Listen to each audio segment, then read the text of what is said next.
Hausa Romance Channel. Ku yi subscribe domin samun sababbin shirye-shiryenmu. Rayuwa ba koyaushe take ba mutum abin da yake so ba, amma sau da yawa tana ba shi abin da zai gwada imaninsa. Wasu suna sayar da mutuncinsu saboda mafita, wasu kuma sukan rungumi wahala domin kare darajarsu. A wannan labarin za ku shaida yadda zaɓi ɗaya kaɗai zai iya sauya rayuwar mutum gaba ɗaya. Tsakanin soyayya, talauci, jarabawa da ƙaddara. Shin wace hanya ce za ta kai ga nasara, kuma wacce ce za ta jefa mutum cikin nadama? 'Yan matan jami'a. Sai ku biyo mu a wannan shirin naku wanda taku Ummi Yasmin ta wallafa. Yanzu za mu shiga cikin shirin a kashi na 1. Da sauri ta tashi tana mai wani irin kallo, ta ma rasa bakin magana. Tashi Suhaila ta ce, Mardiya, please kar ki fita, neman mafita muke. Suhaila, wallahi ba haka nake ba. Ce mai akai yar iska ce da zai kalle ni da wannan magana, kuma ya fi ƙarfin ya faɗa min da bakinsa, sai dai ya turo wani. Me ya saka azzaluman mutane sun fi yawa a wannan duniya? Ba dai jarabawa ba ce, to wallahi na haƙura da ita. Shekara ma kamar kwana ce. Ta ƙarashe maganar tana durƙusawa ƙasa tare da sakin kuka. Ta kifa kanta akan gwiwarta. Suhaila ta ce, Mardiya, bata ƙarasa ba, ta ɗago a fusace ta ce, ba na buƙatar jin komai daga bakinki. Hanya kuwa kina da hankali? Jin ƙarar buɗe ƙofa da sauri suka juya cikin ɗaura fuska. Asim ya ce, come on, get out of my office. Da sauri Mardiya ta kalle sa, kallon da ya watsa mata. Da sauri ta ɗauki idonta. Ɗaukar jakarta ta yi, ta fita, jikinta na rawa. Suhaila bin bayanta ta yi, ita ma jikinta rawa, duk da maganar tasa ba cikin ɗaga muryaye ba, amma hakan ba ƙaramin tasiri ya yi a jikinsu ba. Kama hannunta ta fuske. Suhaila ba ta yi zuciya ba, ta ƙara kama hannunta ta ce, Mardiya, mutane fa suna kallon mu, kar a yi zaton wani abin ne ya faru. A sanye ta saka hannunta, ta fara share hawayenta ta ce, na yi mai kama da 'yar iska, don Allah kalle ni, ba shigar banza ba, don na kasance bafulatana mazauniyar daji, hakan baya nufin ban san mutuncin kaina ba. Look Mardiya, ba fa cewa ya kuyi zina ba, ke kin san abin da ake a cikin makarantar nan. Mata nawa ne suka zub da ciki? Ba neman mata ba, ba neman maza ba. Ke gani nake duk wani mai laifi a cikin makarantar nan an tara shi. Auren kwantarar ne, ke kin san da yadda babba yake ɗaukar nauyin abincinki.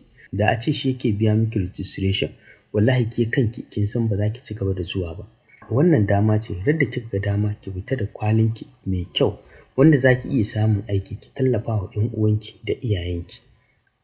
Da sauri ta kalle ta, ji ta kamar ta watsa mata ruwan zafi. Ta ce, mutunci na fa, kin fi kowa sanin duk wanda ta yi aure ta fito sunanta ya canza, darajarta ta canza. Suhaila ta ce, mu je hostel, wannan maganar ba tattaunawa nan ba ce. Mardiya ba ta ce komai ba, ta shige gaba. Tana tafiya, tunani ya damu ƙwaƙwalwarta, ta rasa wanne za ta yi. Ba ta so a ce wannan jarabawar ba ta wuce ta ba. Ya mutanen rigarsu za su ji? Dariya za su yi mata, karatun da ta ƙullafa ya rushe. Sai ta biya rabin registration sannan za ta zauna ta gyara jarabawarta. Tun da yau an yi ba ta samu ba, saboda motar da ta hau ta samu matsala, direban ya tsaya gyarawa. Tana zuwa ta tara an gama ba da takardu, wasu har sun fito, ba irin magiyar da ba ta yi musu ba. Su bata, amma suka ƙi bata, sai dai ta jira wata shekarar idan muna da rabon numfashi. Mardiya, ba ki da wata mafita saman wannan. Suhaila, wai ƙaddarar da Ubangiji ya ɗora miki ne kike so ni ma ta same ni? Na rasa gano ina kika dosa. Dariya Suhaila ta ce, wace ƙaddara Mardiya? Wallahi da ni yau wannan tai, na'am zan yi. Ke kin san yawan matan da suke kawo mai hari amma ya ƙi? Ke kin samu wallahi da baya son ki, ba zai taɓa cewa zai aure ki ba. Kika sani daga haka komai ya tabbata, kyakkyawa da shi, handsome guy. Komai ya haɗa, ga ilimi, ga kuɗi, gidansu babban gida ne. Ke da talauci har abada Mardiya, dan Allah ki amince. Ko arzikin kallo bata samu ba, sai ma ƙara gaba da ta yi. Zuciyarta na tsananin bugu, shiga cikin hostel ɗin su ta yi. Suhaila da sauri ta ce, dan Allah ki haƙuri, ki daina kukan nan. Ba kya ganin su a jebu suna cikin hostel ɗin nan? Dama su abin da suke bukata kenan, tunda ba ma ɗaukar carry over. Su kuwa dubbin mazansu da kwakularsu da ake, hakan bai hana su ɗauka ba, ko baki ga suna kallon ki ba. Ajiyar zuciya Mardiya ta sauke, wannan karan ma bata ce komai ba. Ta cikin reception ta shiga. Madan Sofiya ta ce, ƙawa sannin ki da zuwa. Fuskar Mardiya cike da rashin jin daɗi, da ƙyar ta ƙaƙalo murmushi ta ce, yau Madan Sofiya, good morning. Morning sister, kamar baki da lafiya, cewar Madam Sophia. Maradiya ta ce, kaina yake ciwo. Ayya sannu, exam ce ta saka ciwon kan ko? Madam Sophia ta faɗa tana dafa mata kafaɗa. Kai kurum ta gyaɗa mata domin ita ta san halin da take ciki. Iyayenta ba su da ƙarfi, ba ta san ya za ta yi ba da wannan ƙaddarar da take shirin kunno mata. Ta san cewa jikinta yake so ba wai son gaskiya yake mata ba, kuma amfani zai yi da ita. Daga ya gama amfanarta shi kenan ta zama bola. Madam Sophia matsawa tana shiga gurin da take zama. Maradiya ta yi gaba. Suhaila ta gani da sauri ta tashi zaune. Hi my man, Suhaila murmurai ta ce. Madam sanne da aiki. Yawwa my man, ya jikin sista Maradiya? Madam Sophia ta faɗa tana kallon Suhaila. Suhaila ta ce da sauƙi. Ta faɗa tana yin gaba. Ta san halin Madam Sophia, sare ta tsare ta da hira. Madam Grace ta ce, sista ina ƙaunar Maradiya wallahi. Duk lokacin da na ganta sai na ji na jike sharkaf. Wani kallo ta yi mata ta ce, ba na son jin wannan magana, Maradiya ta wuce. Wani kallo ta yi mata ta ɗauke kanta ta ci gaba da danna laptop ɗin da ke gabanta. A can cikin ofis Asim ne ya saka kai, haka mafita muke nema fa, kuma ni na san yarinyar nan ba ta da wata matsala. Muktar ya faɗa yana kallon Asim. Wani kallo Asim ya yi mai sannan ya ce, ai shi ya saka muka ganta 11 o'clock a waje. Luke Asim, kamar baka san yadda yanayin makaranta yake ba, da matsalar abin hawa. Ka sani sai mom ta takura, matarka take so gani. Ga jikinta da ya ƙara tsamari, ya kamata kafin ta tafi Amerika a duba lafiyarta. Daga kaya aure ko daga baya ka sake ta. Dama ai auren contract ne, ita kuma ka biya mata buƙatarta. Ba na so rayuwar yarinyar nan ta wulaƙanta. Sanin kanka ne gwamnatin da ta ɗauke su wannan semester kuɗinsu ya ƙare. Kaga dole ta nemo kuɗin da za ta biya. Mahaifinta ba shi da shi, ya kake tunani? Kaga wannan 'yar iskar ba aure ne a gabanta ba. Asim ka rabu da Afiya. Wallahi idan da aure ne a gabanta da tuni ta ce ka fito ku yi aure. Kai dole sai classic ladies. Bayan wayewa matsala ce. Kaga wallahi wa'annan yaran ka ce kai dole sai yare sun furki aure da mutunci saboda kai ta musulunta. To Allah ya saka mata musulunta ba kura bace da fatar akuya. Haɗe rai Asim ya ce ka gama? To bara ka je, wa'annan da kake gani masu saka hijabin wai su salihan baye sun fi kowa iskanci, da shi suke fakewa. Ya za a yi na auri local lady? Zan yarda kawai na bi shawararka saboda na faranta wa mom, amma ko ita kanta Afiya ba za ta sani ba, domin hakan babban kaskanci ne a gare ni. Na je na auri local lady sai wani sumi-sumi take da hijabi cike da wari. Kalli Afiya idan ta bar nan kamshi har zama yake. Muktar ka san ni mutum ne mai son gayo, ba na ƙaunar ƙazanta. Waye kai 'ya'yan talakawan nan kwaɗayi da san abin duniya? Asim ba za ka taɓa fahimta ba. Muktar ya faɗa yana ƙoƙarin tashi daga kan kujerar da yake. Nokin ɗin ƙofar ya ji an yi. Kafin ya bada amsa ta tura ƙofar ta shigo. Tana sanye da Swiss lace, kallo ɗaya za ka yi mata ka san mai tsada ne, amma ɗinkin da aka mai tamkar ba ta san ciwon kuɗin kayan ba. Straight gown ce, tsagarta ta gaba aka yi ta. Fuskar nan tata ta sha makeup, ware idanu tai tana murmushi. Asim da ya maida mata martani ce, Afiya you are welcome. Murmushi ta ja kujera ta zauna. Cire gilas ɗinta ta ajiye shi akan tebul ɗinsa tana taunar cingam. Ta ce, babe na yi misin ɗinka. Zuba mata idanu ya ce, baki ga Muktar ba? Ta gefen ido ta kalle sa ta ce, Muktar haufa. Muktar ba tare da ya kalle ta ba ya ɗauki wasu takardu ya ce fine, ya bar ofis ɗin. Taɓa baki ta juyo tana kallon Asim ta ce, shi ne ko ka taho ka tarbe ni? Shafa sumar kansa ya ce, sorry wallahi abubuwa ne suka yi min yawa. Kin sauka lafiya? Wallahi lafiya kalau. Ta faɗa tana ƙoƙarin shafa hannunsa. Ɗauke hannunsa yana cewa, kin san bana so ko? Ba ta rai ta ce, to shi kenan, ni a ganina tunda har mun san auren junan mu zamu, muna da right ɗin yin komai, amma kai sai ka dinga kawo wasu local abubuwa. Asim haɗe rai ya ce, kin ga abin da yake ɓata min rai da ke kenan. Afiya, addinin mu ya zo mana da komai, wannan ba wayewa ba ce. Asim, saboda son da nake maka, na bar addinin mu na dawo naku. Please ni ma ka dinga son abin da nake so mana. Ta ƙarashe maganarta tana jifansa da wani irin kallo mai cike da zallar so. Asim ya ce, ba zan iya yi miki biyayya gurin saɓa wa mahaliccinmu ba. Okay, no problem. Dama na shigo ne mu gaisa, zan koma school. Makarantar nan taku tana burge ni, ko anan zan yi master's degree ina ne. Asim ya ce, duk yadda kika yi. Okay, sai an jima. Ta faɗa tana tashi. Bai ya ce mata, ta fita. Tafiya take duk da dai tana da ƙiba. Ga Ubangiji ya yi mata halitta sai juya ƙugunta take. Da bambam ɗinta, wayar ta ce ta yi ringin, da sauri ta buɗe jakarta. Ta ɗaga tare da kara a kunne ta ce, okay, gani nan zuwa. Ina ma cikin makarantar taku.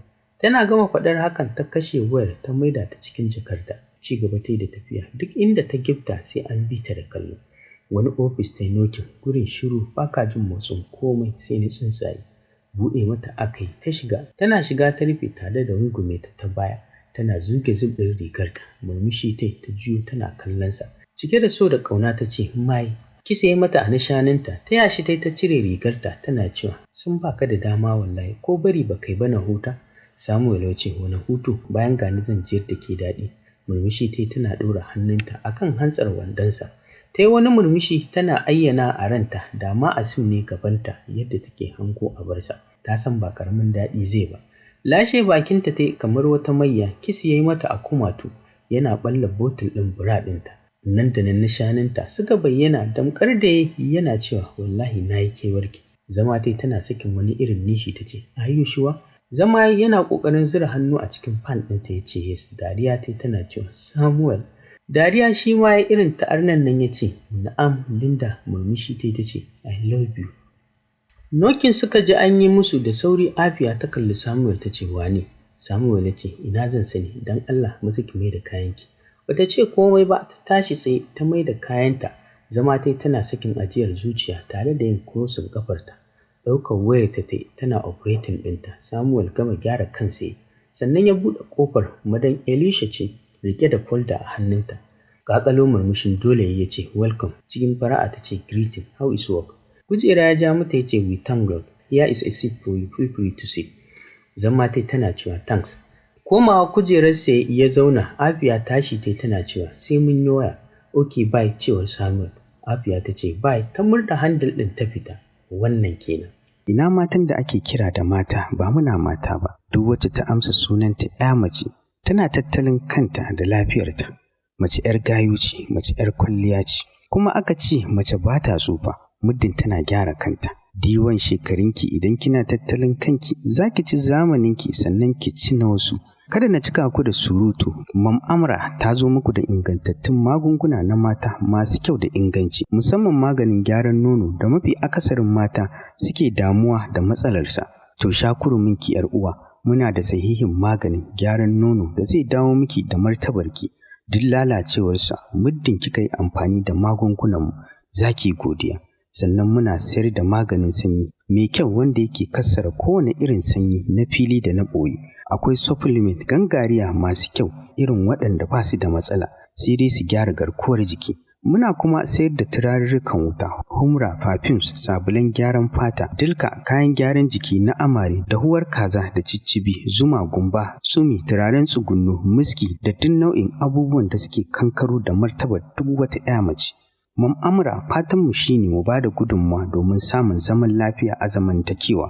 Muna garin Kano amma muna tura kayanmu kowane gari cikin farashi mai sauƙi da rahusa, kuma muna ba da sari cikin girma da mutunci. Ga kaɗan daga cikin abubuwan da muke sayarwa: maganin rage tumbi, maganin gyaran nono, maganin sanyi, ƙarin ƙiba, girman hips, ƙarin ni'ima, sabulan gyaran jiki, humra, turarurrukan wuta, matsi, miski, dilka, gangariyar supplement ɗin da zai mayar da ke tauraruwar mace. Fatar ki ta yi luwai kamar kina rayuwa a Turai. Ki dai kada ki ƙasa a gwiwa, cikin sauƙin farashi ƙalilan za ki kankaro da martabarki. Mam Amra tana maraba da masu siyan ɗaiɗai ko masu buƙatar sari. Ku tuntuɓe mu a lambar WhatsApp ɗinmu a 08080834800. Hostel. Uban tagumi ta zuba ta rasa me yake mata daɗi. Tunda ta dawo daga gurin wancan ɗan iskan ta ji duniyar na juya mata. Salatin da Suhaila ta saki ne ya dawo da ita daga cikin tunanin da take. Cikin sanyin murya da Hausar tata mara fita ta ce, "Suhaila, me ya faru?" Jikin Suhaila a sanye ta ce, "Yanzu nan na ga an yi postin a group wanda gwamnati ta ɗauke su scholarship, kuɗi ya ƙare. Daman iya na shekara 2 za ta biya, sauran biyun mutum ya biya da kansa." Gaban Maradiya ne ya yanke ya faɗi ta ce, "Inna lillahi wa inna ilaihi raji'un. Suhaila, ƙarshen karatuna ya zo. Wallahi Baffa ba shi da kuɗin da zai iya bani na ci gaba da karatun nan. Duk sona da nayi da karatu ya rushe." Suhaila buɗe baki ta za ta yi magana sai ga Ramsi ta shigo da sauri. Suhaila ta ce, "Inna lillahi, Ramsi, ina kika shige?" Muka dinga kiran wayar ki switch off. Ga exam har an fara. Ta haɓa baki ta ƙarasa shigowa tare da rufe ƙofar. Ta ajiye jakarta kan gadon ta ce, wallahi ina lafiya kalau, mun tafi yawon buɗe ido ne, saboda haka na kashe wayata, ba na son damun 'yan wahala har sun fara kenan.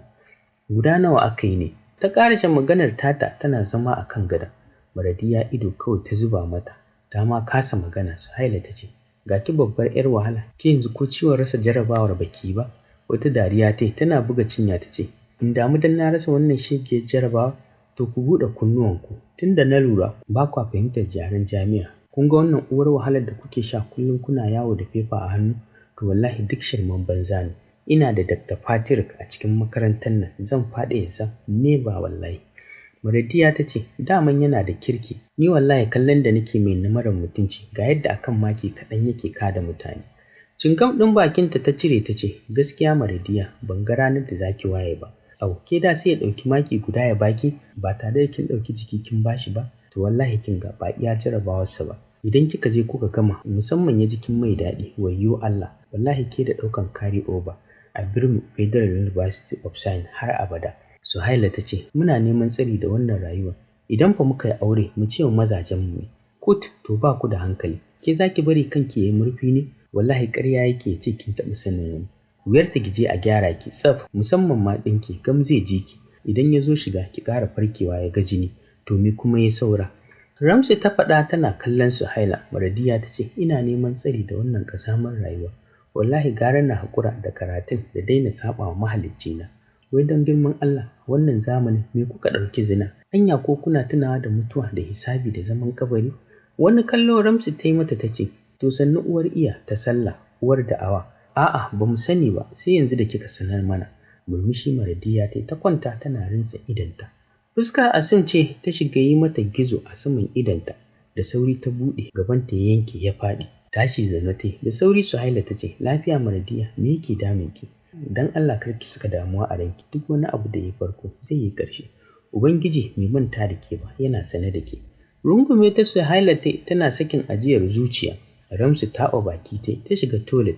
Bata tsaya tambayar su ba tunda ta san su basu rasa ba. Damuwa kamar gidan haya, kowane sati da irin matsalar da za su shiga. Tunda sun saka kansu a tukunya sun rufe, aishi kenan. Cikin kuka Maradiya ta ce, fuskarsa na gani a idona, wallahi ba na ƙaunar ganin Asim, ba mamaki ma shi ne ya saka a janye wannan tallafin saboda cikar baƙin burinsa. A'a Maradiya, kar kiyayya ta saka ki aikata ba daidai ba. Kin san shi zato zunubi ne, cewar Suhaila. Kwanciya tana share hawaye ta ce, haka ne wallahi, Ubangiji ya shige mana gaba. Suhaila ta ce, amin ya Allah. Maradiya, baki da wata mafita sama da ki amince da ƙudurin su Muktar. Maradiya, da wannan banzar rayuwar da su Ramsi suke yi, gwara wannan auren, ki yi addu'a ki nemi zaɓin Allah. Wallahi sai ki ga ya juye ya zama alkhairi, ko da a ce ba da niyyar alkhairi ya zo ba. Ƙura mata ido ta girgiza kai ta ce, Suhaila, ba zan iya zama da wannan mutumin ba. Wallahi wahala zan sha, ba shi da kirki, yana wulaƙanta talaka, baya ganin kowa da gashi. Ya kike tunanin zama da shi? Musamman ma 'yan uwansa, ba lallai iyayensa su amince da ni ba, saboda ba mu da hali a gidanmu. A maimakon sadaki kayan ɗaki fa ake mana. Kin ga talauci ya kai talauci. Mahaifina ƙarfinsa ya ƙare, ya tsufa, ba ni da wani gata sama da na Ubangiji. Suhaila ta ce, Ubangiji ya dafa mana, amma Maradiya, addu'a ba abin da ta bari. Ni dai abin da nake so da ke, ki ce kawai kin amince. Wani kallo ta yi mata na anya kuwa kina da hankali, ta juya mata baya. Ramsu ce ta fito tana tsana kanta da tawul ta ce, me za ta amince da shi? Na ji kuna wani zance, tana da matsala ne? Suhaila ta ce, kuɗinta za a kawo, take cewa sai ta gama makaranta. Shi ne nake ba ta shawara. Tawa baki ta ce, ɗan ina za ta aura, ba dai ɗan ƙauyensu ba. Suhaila ta ce, ɗan nan, tab Allah ya kyauta, shi ya saka Ubangiji ya yi gaskiya. Ba kowa Allah yake gane da shi gaskiya ba. Ke yanzu kina 'yar jami'a, ki auri ɗan ƙauye ya ci da ke da me? Duk da dai a nan ɗin ba maraba, saboda na ga ba wasu expensive abubuwa kike ci ba. Ramsu ta faɗa tana kunce tawul ɗinta. Tsirara ta yi haihuwar uwarta, ba abin da ya dame ta. Ta zauna ta shafa jikinta da mayuka masu tsada. Kaf cikinsu ba wanda ya kula ta, sai ma ɗauke ido da suka yi. Da sauri Ramsu ta ce, to zan ja kunnen ku lura da su Farida. Sun shiga ƙungiyar tsafi ga baki ɗaya 'yan ɗakin nasu. Da sauri Maradiya ta tashi zaune ta ce, ƙungiyar tsafi fa kika ce, su a ina suka ganta? Wani kallo Ramsu ta yi mata ta ce, tab gaskiya na gaji, ku kamar ba ku san a ina kuke ba. To ai 'yan cikin hostel ɗin nan kusan rabi suna cikinta. Ba ki ga ɓula hancinsu guda biyu ba? Ƙasan leɓensu ma akwai ɓula, wasu kuma rin ne a cibiyarsu. Ai duk waɗannan alamomi ne da ke nuna mutum ɗan ƙungiya ne. Mardiya ta ce, to ina amfani, me take musu? Kin ga ko na faɗa miki ba ganewa zaki ba, don haka ku dai kiyaye, duk da na ga ba ku iya cin abin mutane ba, to ku ci gaba da wannan ɗabi'a. Ramsi ta faɗa tana saka riga mai hannun shimi. To suka ce jikinsu a sanye, Mardiya ta ƙara jin hankalinta ya tashi, gwara kawai ta amince da wannan auren, ko ta matsa daga cikin makarantar nan, wannan bala'i haka daga wannan sai wannan. Suhaila kuwa shiru ta zuba uban tagumi, abubuwa da yawa suna yi mata yawo a tsakiyarka. Ramsu wayarta ta ɗauka, tana kunnawa ta fara chatting tana sakin dariya. Chips ta ɗauko tana ci ta kalle su ta ce bismillah. Kai suka girgiza mata, ɗan murmushi ta ce, kun yi wa kanku, wallahi ni ban ce ku daina cin abin hannuna ba. Kowa ya sani ni ba na shiga ƙungiya, ina dai harkar amarke ce, to ina ciki, ni ce sahun gaba. Banza suka yi mata. Mu haɗu da ku a shirinmu na gaba domin ku ji ci gaban wannan labarin naku na jami'a ce. Da wannan nake cewa idan kai ko ke baƙuwa ce a tashar mu, ku daure ku yi mana subscribe sannan ku taɓa alamar ƙararrawar sanarwa duk lokacin da muka ɗora sabon shiri za a sanar da ku.